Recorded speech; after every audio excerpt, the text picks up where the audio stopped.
Finally আমরা আমাদের বেবিকে নিয়ে বাসায় এসেছি। আলহামদুলিল্লাহ, আলহামদুলিল্লাহ, আলহামদুলিল্লাহ।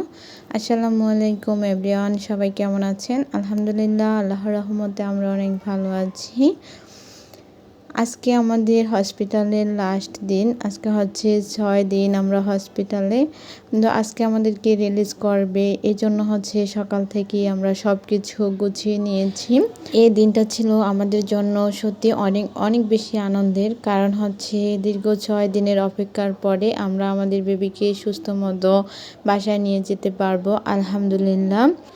এই তো হসপিটালের সকল কাজ শেষ করে, সকল পেমেন্ট শেষ করে এখন হচ্ছে আইসিইউ রুম থেকে আমাদের বেবিকে আমাদের কাছে দেওয়া হলো। আর এটা হচ্ছে আন্টির ছোট ছেলে সাদাব। সাদাব তো অনেক বেশি খুশি ছিল বাবুকে কোলে নেবে, এজন্য হচ্ছে আন্টি ওর কোলে একটু দিল বাবুকে। আর এই তো এখানে সব কিছু শেষে আমরা এখন বাসার উদ্দেশ্যে রওনা হব, এজন্য হচ্ছে সব কিছু নিয়ে সবাই যার যার মতো নামতেছিলাম। আর এই হসপিটালের দিনগুলো আমি সত্যি ভুলবো না। এই হসপিটালের দিনগুলো ছিল আমাদের জন্য অনেক অনেক বেশি কষ্টের। যদিও হসপিটালের দিনগুলো সবার জীবনে অনেক অনেক বেশি কষ্টের থাকে, কিন্তু আমাদের দিনগুলো মনে হচ্ছিল যেন একটু বেশি কষ্টের ছিল। তারপরেও আলহামদুলিল্লাহ।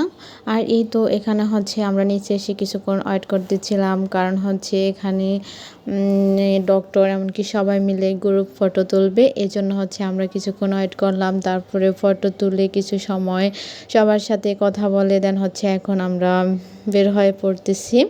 আর বের হয়েই হচ্ছে রিক্সায় করে আমরা বাসায় চলে আসলাম, কারণ হচ্ছে আমি যে হসপিটালে ছিলাম এশিয়া জেনারেল হসপিটাল, এখান থেকে আমার বাসা হচ্ছে খুবই কাছে।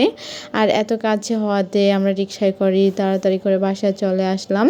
আর এই তো এখন হচ্ছে বাসায় চলে যাচ্ছি। বাবুকে হচ্ছে তার নানু আপ্পি কোলে নিয়েছে, তার নানু আপ্পির কোলে করে বাসায় চলে যাচ্ছে এখন সে। আর এই তো ফাইনালি হচ্ছে আমরা বাসায় চলে আসলাম। আর সে তার নানু আপ্পির কোলে উঠে তার বাসায় প্রবেশ করতেছিল। সত্যি এই মুহূর্তটা ছিল অনেক বেশি আনন্দের। অনেক বেশি প্ল্যান ছিল যে বাবুকে বাসায় নিয়ে এসে ওয়েলকাম কেক কাটবো, দেন হচ্ছে অনেক বেশি সুন্দর করে বাসাটাকে সাজাবো, অনেক কিছু প্ল্যান ছিল। একটা অজানা জ্বর এসে কেমন যেন সব কিছুই যেন উলটপালট হয়ে গেল। আর এই তো এখানে বাবুকে নিয়ে ফুফি রুমে চলে আসলো। আর আমি ফুফিকে সকালেই বলে দিয়েছিলাম যেন খাটটাকে নতুন বেডশিট পেরে সুন্দর করে সাজিয়ে রাখে। আর এখানে ফুফিও সুন্দর একটা বেডশিট দিয়ে খাটটাকে সুন্দর করে সাজিয়ে রেখেছিল সকালেই। আর এখানে হচ্ছে বাবুকে সবাই মিলে দেখতেছিল, বাবুকে সবাই মিলে কোলে নিচ্ছিল। আর এই তো এখানে হচ্ছে বাবুর বাবা বাবুর কানে আজান দিচ্ছিল। মানুষের কত প্ল্যান থাকে, আল্লাহ যে কখন কাকে কি করে সেটা আল্লাহই ভালো জানেন। আমাদের অনেক ইচ্ছা ছিল, এমনকি আহিদ সাহেবের অনেক ইচ্ছা ছিল যে সে তার প্রথম বাচ্চাকে কোলে নেবে, কানে আজান দিবে, কিন্তু কিছুই হলো না, কিছুই করার ছিল না তখন, যেহেতু বাবু অসুস্থ ছিল। তো এখন হচ্ছে বাবুকে কোলে নিয়ে কানে আজান দিল তার বাবা।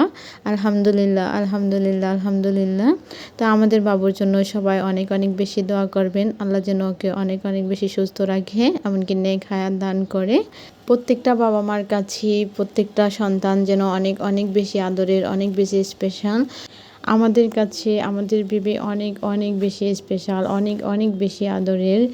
এত বেশি কষ্ট করেছি, এমনকি এত বেশি কষ্ট হয়েছে হসপিটালের ওই দিনগুলো তো কখনই ভুলবো না।